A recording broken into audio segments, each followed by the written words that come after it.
Sa akin kasi, nagkakaroon ng problema sa tanong na yan if you ask the same question at the same time. So, papaliwanag ko kung bakit. Yan, okay, Kung good. tatanungin mo sa akin, pag pinanganak yung bata, kung obligasyon ba ng bata na sumagot ng utang na loob sa magulang niya pagdating ng panahon, hindi siguro tama yun. Okay. Kasi responsibilidad talaga ng magulang ang anak niya. Yes. But when times comes na tumanda yung magulang mo, hindi kayang magtrabaho, kaya ng obligasyon yun.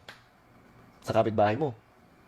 Hindi naman siguro, di ba? Kasi ako mismo ngayon, experience ko ngayon, kahit nag-aaway kami ng tatay ko, natural naman nangyayari yan, nag-aaway kami.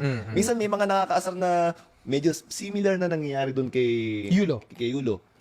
Pero, never ako pumapaltos doon ng monthly. Kahit asar na asar ako. Hindi ko na lang kausapin pero magpapadala ako. Pero kumbaga parang nandun ka pa rin na pinalaki mo ko eh, nalagaan mo, Oo. tatay kita. Kasi kahit na anong masamang ginawa sa akin yan, tandaan nyo, ang tao, tayo yung mga klase ng nilalang na hindi pwedeng iwanan pag bata tayo. Kung hindi, mamamatay tayo. Tama, tama, Ibig sabihin, merong bumuhay sa'yo. tama. Meron nag-alaga sa'yo, bakit nandiyan ka ngayon? Di ba? Hindi ko makakalimutan yung huling subo ng pagkain ng tatay ko. Alam niyang gutom pa ako, nabitin ako.